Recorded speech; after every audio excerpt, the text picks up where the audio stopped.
ഈ U D F ഒരു ആരോപണം ഉന്നയിക്കുന്നുണ്ട്.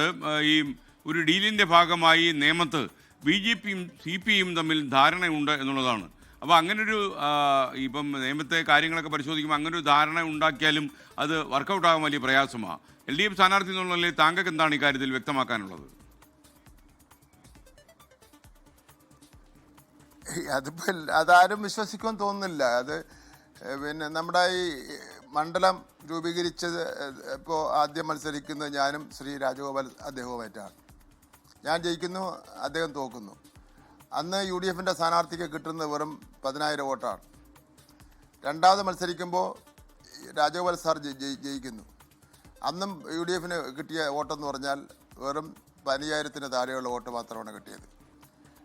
ഇപ്പോൾ നടന്ന തെരഞ്ഞെടുപ്പിൽ ഞാനും പിന്നെ കുമ്മനം രാജശേഖരൻ സാറും മുരളീധരനുമായിട്ട് മത്സരിക്കുന്നു. മുരളീധരൻ 35,000 വോട്ട് പിടിച്ചു. അതിനർത്ഥം മറ്റ് മുൻപ് നടന്ന 2 തെരഞ്ഞെടുപ്പിലും ഏതാണ്ട് 20,000-ഓളം വരുന്ന വോട്ട് കാണാനില്ല. ആ 20,000 വോട്ടെന്ന് പറയുന്നത് പിന്നെ കോൺഗ്രസും ബി ജെ പി ആയിട്ട് തമ്മിലുള്ള ഡീൽ തന്നെയാണ്. അത് കണക്ക് വെച്ചാണ് ഞാൻ പറയുന്നത്. ഇപ്രാവശ്യവും അങ്ങനെ ഒരു ഡീലുണ്ടെന്ന് യൂത്ത് കോൺഗ്രസിൻ്റെ തന്നെ ദേശീയ നേതാവ് പ്രഖ്യാപിച്ചു കഴിഞ്ഞു. വട്ടിയൂർക്കാവ് മണ്ഡലത്തിന് വേണ്ടിയും അതുപോലെ പരവൂർ മണ്ഡലത്തിന് വേണ്ടിയുമാണ് ആ ഡീലെന്ന് പറഞ്ഞു കഴിഞ്ഞു. സി പി എമ്മും ബി ജെ പിയും തമ്മിൽ ഡീലെന്ന് പറഞ്ഞാൽ വട്ടിയൂർ നേമത്ത് എങ്ങനെ അത് വർക്കൗട്ടാവുന്നത്? മത്സരം നടക്കുന്നത് ബി ജെ പിയും സി പി എമ്മും തമ്മിലാണല്ലോ. അപ്പോൾ അതുകൊണ്ട് ആ ഒരു തെറ്റായ കണക്കുകൾ മനസ്സിലാക്കാതെയും തെരഞ്ഞെടുപ്പിൽ കിട്ടിയ വോട്ടുകൾ മനസ്സിലാക്കാതെയും കണ്ണടച്ചുകൊണ്ട് നടത്തിയിട്ടുള്ള സ്റ്റേറ്റ്മെൻറ്റാണ്. വളരെ കുറച്ച് ദിവസങ്ങൾ മാത്രമേ ഉള്ളൂ. മാത്രമല്ല സ്ഥാനാർത്ഥികളൊക്കെ വല്ലാത്ത ഓട്ടത്തിലാണെന്ന് എനിക്കറിയാം, നല്ല ചൂടും. അപ്പോൾ എങ്ങനെയുണ്ട് നിയമത്തെ തെരഞ്ഞെടുപ്പ് പ്രചാരണ പരിപാടികൾ? ഇപ്പോൾ നടത്തിക്കൊണ്ടിരിക്കുന്ന തെരഞ്ഞെടുപ്പ് പ്രവർത്തനം എന്ന് പറഞ്ഞാൽ ഇപ്പോൾ ഉച്ചയ്ക്ക് ശേഷം വാഹനത്തിൽ പോയി എല്ലാ സ്ഥലത്തും ചെന്ന് സ്വീകരണം പരിപാടിയാണ്. ജനങ്ങളിൽ നിന്ന് സ്വീകരണം ഏറ്റുവാങ്ങൽ പ്രോഗ്രാമാണ്. രാവിലെ ഈ പറഞ്ഞതുപോലെ ഒരു കുറേ സമയം വ്യക്തിപരമായ ആൾക്കാരെ കാണുകയും ചില കേന്ദ്രങ്ങളിൽ പോവുകയൊക്കെ ചെയ്തുകൊണ്ടിരിക്കുകയാണ്. പിന്നെ ഇത് എനിക്കെതിരെ മത്സരിക്കുന്ന മറ്റ് 2 സ്ഥാനാർത്ഥികളെ അപേക്ഷിച്ച് നോക്കുമ്പോൾ പിന്നെ ഞാനൊരു പുതിയ ആളല്ല നേമത്തെ ജനങ്ങളെ സംബന്ധിച്ചിടത്തോളം. അപ്പോൾ അതുകൊണ്ട് തന്നെ എനിക്ക് എളുപ്പം ഈ മണ്ഡലത്തിലാകെ തന്നെ 1-2 പ്രാവശ്യം എല്ലാം കറങ്ങി എല്ലാവരെയും കാണുന്നതിന് വേണ്ടി പിന്നെ കഴിയും. ആൾക്കാരെ കാണുമ്പോൾ കഴിഞ്ഞ വർഷത്തേക്കാൾ സ്വീകാര്യത എനിക്കുണ്ടെന്ന് തന്നെ എനിക്ക് തോന്നുന്നത്. വിദ്യാഭ്യാസ മന്ത്രിയും തൊഴിൽ മന്ത്രിയും എന്നുള്ള നിലയിൽ ചെയ്തിട്ടുള്ള പ്രവർത്തനങ്ങളൊക്കെ തന്നെ നാട്ടുകാർ നന്നായി മനസ്സിലാക്കി വിലയിരുത്തിയിരിക്കുകയാണ്. അപ്പോൾ ആ വിലയിരുത്തലിനോടൊപ്പം തന്നെ കേന്ദ്രമന്ത്രി എന്ന നിലയിൽ ശ്രീ രാജീവ് ചന്ദ്രശേഖരൻ കേരളത്തിന് വേണ്ടി ചെയ്ത കാര്യങ്ങളും അവർ വിലയിരുത്തുന്നുണ്ട്. അപ്പോൾ അങ്ങനെയുള്ള ഒരു വിലയിരുത്തലൊക്കെ നടക്കുമ്പോൾ കഴിഞ്ഞ വർഷത്തെ പോലെ തന്നെ ഇടതുപക്ഷ ജനാധിപത്യ മുന്നണിയുടെ സ്ഥാനാർത്ഥിക്ക് ഇവിടെ ജയിക്കാൻ കഴിയുന്നൊരു സാഹചര്യമുണ്ട്. അത് ബി ജെ പിയുടെ അക്കൗണ്ട് പൂട്ടിയതാണ്. അത് വീണ്ടും തുറക്കാനുള്ള യാതൊരു സാധ്യതയും കാണുന്നില്ല. ഈ നമ്മുടെ ഈ അഭിമുഖം ലൈവായിട്ട് കണ്ടുപിടിക്കുന്ന 2 പ്രേക്ഷകർ എഴുതിക്കുന്ന ഒരു അതും കൂടെ ഒന്ന് ചോദിച്ചേക്കാം മന്ത്രിയോട്. സിരാജ് വണ്ടൂർ പറയുന്നു, നിങ്ങളുടെ വികസനം മാത്രം ചർച്ച ചെയ്താൽ മതിയോ, നിങ്ങളുടെ ജനദ്രോഹങ്ങൾ കൂടി ചർച്ച ചെയ്യണ്ടേ എന്നാണ് പ്രേക്ഷകൻ്റെ ചോദ്യം. അത് പ്രേക്ഷകൻ്റെ അഭിപ്രായം ആയതുകൊണ്ട് ഞാൻ താങ്കളോട് ചോദിച്ചതാണ്. ജനദ്രോഹം എന്താണെന്ന് പറഞ്ഞാൽ ചർച്ച ചെയ്യാൻ ഒരു പ്രശ്നമില്ല. ഇതുവരെ പറഞ്ഞിട്ടില്ലല്ലോ. അത് വ്യക്തമാക്കി പറഞ്ഞിട്ടില്ല. ഇതുവരെ ജനദ്രോഹം എന്താണെന്ന് പറഞ്ഞിട്ടില്ലല്ലോ. പ്രതിപക്ഷത്തിന്റെ ഏറ്റവും പ്രധാനപ്പെട്ട ആയുധമാണ് അവിശ്വാസ പ്രമേയം എന്ന് പറയുന്നത്. പ്രതിപക്ഷത്തിന് ഏറ്റവും പ്രധാനപ്പെട്ട അവിശ്വാസ പ്രമേയം എന്ന് പറയുന്നത് പ്രതിപക്ഷത്തിന് ഏറ്റവും പ്രധാനപ്പെട്ട ആയുധമാണ്. കഴിഞ്ഞ 10 വർഷത്തിനിടയിൽ ഏതെങ്കിലും ഒരു അവസരത്തിൽ ഈ ജനദ്രോഹ നടപടികളെ സംബന്ധിച്ചിടത്തോളം നിയമസഭയിൽ ഒരു അവിശ്വാസ പ്രമേയം അവതരിപ്പിച്ച് ചർച്ച ചെയ്യുന്നതിന് വേണ്ടിയുള്ള നട്ടലില്ലാത്ത പ്രതിപക്ഷമാണുള്ളത്. അപ്പോൾ അവർക്ക് അടിയന്തര പ്രമേയത്തിൽ ചർച്ച ചെയ്യാം, സഭയ്ക്കകത്തും പുറത്തും ചർച്ച ചെയ്യാം. ഇതുവരെ അത്തരമുള്ള ജനദ്രോഹ നടപടികളെ സംബന്ധിച്ചിടത്തോളം ഏതെങ്കിലും മന്ത്രിമാർ അഴിമതി കാണിച്ചെന്ന് സംബന്ധിച്ചിടത്തോളം ചർച്ച ചെയ്യാൻ വേണ്ടിയുള്ള അവസരം നിയമാനുസരണം ഉണ്ടായിട്ട് പോലും അവർ അത് പ്രയോജനപ്പെടുത്തിയില്ലല്ലോ. അപ്പോൾ അതിനർത്ഥം വെച്ചാൽ ചർച്ച ചെയ്യാൻ വേണ്ടിയുള്ള ജനദ്രോഹ നടപടികൾ ഒന്നും തന്നെ ഇല്ല എന്നുള്ളതാണ്. രഞ്ജികുമാറിൻ്റെ ഒരു ചോദ്യം, അതൊരു പ്രേക്ഷകനാണ്. നേമത്ത് 1000 കോടി രൂപയുടെ വികസനം കൊണ്ടുവന്നു എന്ന് അങ്ങ് പറഞ്ഞു. എവിടെയൊക്കെയാണ് ഈ 1000 കോടി ചെലവഴിച്ചത് എന്നാണ് അദ്ദേഹത്തിൻ്റെ സംശയം. ഞാനിപ്പോൾ പറയാം. നേമത്തുള്ള സ്കൂളെന്ന് പറയുന്നത് 23 സ്കൂളാണുള്ളത്. ആകെ ടോട്ടലുള്ളത് 19 സ്കൂളിനും പുതിയ കെട്ടിടമായി. അതായത് 13 കോടി രൂപ മുതൽ 1 കോടി രൂപ വരെയുള്ള കെട്ടിടങ്ങളുണ്ട്. 12 പാലമാണ് അവിടെ നിർമ്മാണ പ്രവർത്തനം നടന്നുകൊണ്ടിരിക്കുന്നത്. അതിൽ ഒരു പാലമാണ് മുടവൻമുകൾ സത്യൻ നഗർ പാലം. അതായത് സത്യൻ ജനിച്ച സത്യൻ നഗറും മോഹൻലാൽ ജനിച്ചു വളർന്ന മുടവൻമുകളിൽ അവിടെ ആ സ്ഥലം ഓർമ്മിക്കാൻ വേണ്ടി ആ സ്ഥലം ഞാൻ പറഞ്ഞു മാത്രമേ ഉള്ളൂ. അത് ബഹുമാനപ്പെട്ട മുഖ്യമന്ത്രി കഴിഞ്ഞ ഇലക്ഷൻ ഡിക്ലറേഷന് മുമ്പേ തന്നെ അത് ഉദ്ഘാടനം ചെയ്തിട്ടുള്ളതാണ്.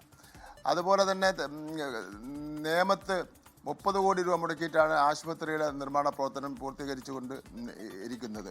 ജില്ലാ നിലവാരത്തിലുള്ള ഒരു ആശുപത്രിയായി ഉയർത്തിക്കൊണ്ട് വരികയാണ്. അതുപോലെ തന്നെ ഏറ്റവും ശ്രദ്ധിക്കപ്പെടുന്ന ഒരു നിർമ്മാണ പ്രവർത്തനമാണ് ഈ ഒരു വാക്വേ കരമന തീരത്ത് 12 കോടി രൂപ മുടക്കി ഏറ്റവും മനോഹരമായിട്ടുള്ള ആൾക്കാർക്ക് നടക്കാനും അതുപോലെ തന്നെ വിശ്രമിക്കുവാനും കുട്ടികൾക്ക് കളിക്കുവാനും അതുപോലെ കലാപരിപാടികൾ അവതരിപ്പിക്കാനും ഒക്കെ തന്നെ പറ്റുന്ന ഒരു വാക്വേ നിർമ്മിച്ച് 12 കോടി രൂപയാണ്. ITA നിയമമണ്ഡലത്തിൽ ഒരു ITA ITയുടെ പ്രവർത്തനം ഇപ്പം ആരംഭിച്ചിട്ടുണ്ട്. അത് കേരളത്തിൽ ഈ 5 വർഷത്തിനിടയിൽ പുതുതായിട്ട് ഒരു ITA ആരംഭിച്ചത് നിയമമണ്ഡലത്തിലാണ്. ഒരുപക്ഷെ ഞാൻ ITയുടെയും കൂടെ മന്ത്രി ആയതുകൊണ്ടായിരിക്കും ഇത്ര പെട്ടെന്ന് അവിടെ നടത്താൻ വേണ്ടി കഴിഞ്ഞിട്ടുള്ളത്. അത് തന്നെ ഏതാണ്ട് ഒരു 80 ലക്ഷം രൂപ അത് തന്നെ ആയിട്ടുണ്ട്. അങ്ങനെ പറഞ്ഞു കഴിഞ്ഞാൽ എനിക്ക് ഈ ചെറിയ എസ്കേന്റെ ഈ ചെറിയ സമയത്തിനുള്ളിൽ മൊത്തം പറയാൻ വേണ്ടി പറ്റൂല. അഡ്രസ് ഇങ്ങോട്ട് അയച്ചു തന്നു കഴിഞ്ഞാൽ ഞാൻ അതിന്റെ ഒരു ഞാനീ പറയാം, മാന്യ പ്രേക്ഷകൻ തിരുവനന്തപുരത്തേക്ക് ഒരു സാധനം അയച്ചു കൊടുക്കുക, അദ്ദേഹം വിശദമായിട്ട് മറുപടി താങ്കൾക്ക് തരും. അപ്പോൾ ഞാൻ മറ്റൊരു കാര്യം ചോദിക്കട്ടെ. ഇപ്പോൾ അല്പം മുമ്പ് KB ഗണേഷ് കുമാർ പത്തനാപുരത്ത് നിന്ന് ഞങ്ങളുടെ ഈ സവാരിഗിരിയിൽ സംസാരിക്കുമ്പോൾ അദ്ദേഹം പറഞ്ഞു ഈ ശബരിമല സ്വർണ്ണക്കൊള്ളയൊന്നും ഗൗരവമായൊരു വിഷയമല്ല, മാത്രമല്ല ശബരിമലയെ തകർക്കാൻ ശ്രമിച്ചാൽ അത് ആളുകളുടെ ഒരു ഈ മണ്ഡല മകരവിളക്ക് കാലത്ത് വലിയൊരു ജീവന ഉപാധി തന്നെ തകർക്കുന്നതിന് തുല്യമാണെന്ന് KB ഗണേഷ് കുമാർ പറയുന്നുണ്ടായിരുന്നു ഞങ്ങളുടെ വിനീത വിജിയും ബൽറാം നെടുങ്ങാടിയും സംസാരിക്കുമ്പോൾ. അപ്പോൾ ഈ ശബരിമല സ്വർണ്ണക്കൊള്ള എന്നുള്ളൊരു വിഷയം ചർച്ച ചെയ്യാതിരിക്കാൻ LDF ശ്രമിക്കുന്നുണ്ടോ? ഇപ്പോൾ ശബരിമല സ്വർണ്ണക്കൊള്ള ചർച്ച ചെയ്യാതിരിക്കുന്നതിന് വേണ്ടി ശ്രമിക്കുന്നത് UDF ആണ്. UDF ഒന്നാം ഘട്ടത്തിൽ ശബരിമല LDFന്റെ തലയിൽ കൊണ്ട് വെക്കാൻ വേണ്ടി ശ്രമിച്ചു.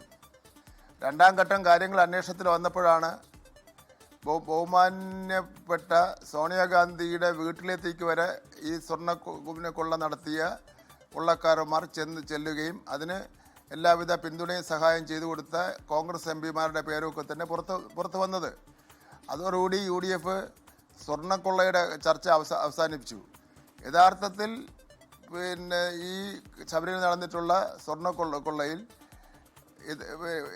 അതിന് ഉത്തരവാദിയായവരുടെ പേരിൽ കർശന നടപടി സ്വീകരിക്കണമെന്നുള്ള നിലപാട് തന്നെയാണ് LDF തുടക്കത്തിലും ഇപ്പോഴും ഒക്കെ സ്വീകരിച്ചു കൊണ്ടിരിക്കുന്നത്.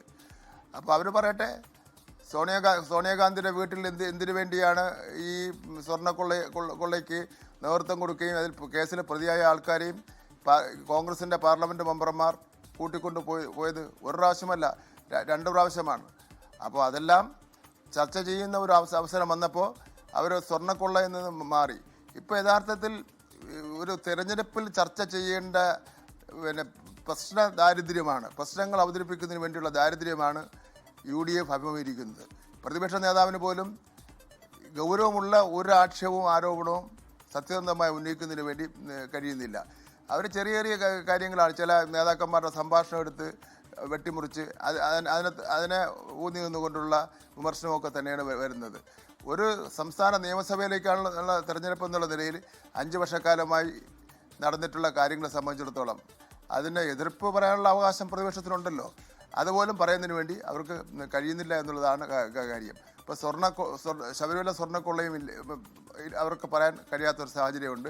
യഥാർത്ഥത്തിൽ വിഷയ ദാരിദ്ര്യം കൊണ്ട് ഇപ്പോൾ പൊറുതിമുട്ടുകയാണ് പ്രതിപക്ഷം എന്ന് പറയുന്നത്. ഈ നിയമത്ത് വളരെ കടുത്ത മത്സരമാണെന്ന് ഞാൻ മനസ്സിലാക്കുന്നു. ഒരു ത്രികോണ മത്സരത്തിൻ്റെ സാധ്യതയാണ് അവിടെ നിയമം സന്ദർശിക്കുമെന്ന് നമുക്ക് മനസ്സിലാകുന്നത്. അപ്പോൾ ഈ താങ്കളുടെ ഒരു വിജയ സാധ്യത ഇപ്പോൾ ഇനി വളരെ കുറച്ച് ദിവസം മാത്രമേ ഉള്ളൂ. എങ്ങനെയാണ് താങ്കൾ കണക്കൂട്ടുന്നത്? അതുകൂടി പറഞ്ഞാൽ നമുക്ക് ഈ ചെറിയ അഭിമുഖം അവസാനിപ്പിക്കാം. എനിക്ക് വോട്ട് ചെയ്യാതിരിക്കാൻ വേണ്ടിയുള്ള കാരണമൊന്നും കാണുന്നില്ല. BJPയുടെ സ്ഥാനാർത്ഥിക്ക് എന്തിനു വേണ്ടി വോട്ട് ചെയ്യണം? അതൊരു പ്രധാനപ്പെട്ട പ്രശ്നമായ ജനങ്ങൾ അവിടെ ചർച്ച ചെയ്യുന്നുണ്ട്. BJPക്ക് സ്ഥാനാർത്ഥിക്ക് അദ്ദേഹം മന്ത്രിയായിരുന്നപ്പോഴും ഒന്നും ഈ സംസ്ഥാനത്തിന് വേണ്ടിയോ ഈ മണ്ഡലത്തിന് വേണ്ടിയോ ഒന്നും തന്നെ ചെയ്തിട്ടില്ല. ജനങ്ങൾക്ക് ആവശ്യം എന്നും അവരോടൊപ്പം നിൽക്കുന്ന ഒരു ജനപ്രതിനിധിയാണ്. ആ ഉത്തരവാദിത്തം എനിക്ക് നിർവഹിക്കാൻ കഴിഞ്ഞിട്ടുണ്ടോ എന്നുള്ളതാണ് കഴിഞ്ഞ കാലങ്ങളിൽ എനിക്കുണ്ടായ വിജയത്തിൻ്റെ ഏറ്റവും പ്രധാനപ്പെട്ട ഘടകം. അപ്പോൾ അതുകൊണ്ട് ഇപ്പോൾ ഈ ഇടതുപക്ഷ ജനാധിപത്യ മുന്നണിയുടെ പ്രവർത്തകരെല്ലാം വളരെ ആവേശത്തിലും അവർ വർക്ക് രംഗത്ത് നിൽക്കുകയാണ്. പിന്നെ തീർച്ചയായിട്ടും ഇന്ന് കേരളവും ഇന്ത്യ ഭാഗത്ത് ശ്രദ്ധിക്കപ്പെടുന്ന ഒരു മണ്ഡലമാണെന്ന് ഞങ്ങൾക്കറിയാം. ഞങ്ങൾ ജയിക്കുമെന്ന് തന്നെയാണ് ഞങ്ങൾ 100% പ്രതീക്ഷിക്കുന്നത്. Okay, thank you Shri V Sivankutty. താങ്കൾക്ക് എല്ലാവിധമായ ആശംസകളും നേരുന്നു. Thank you. നമുക്ക് വീണ്ടും കാണാം. Thank U.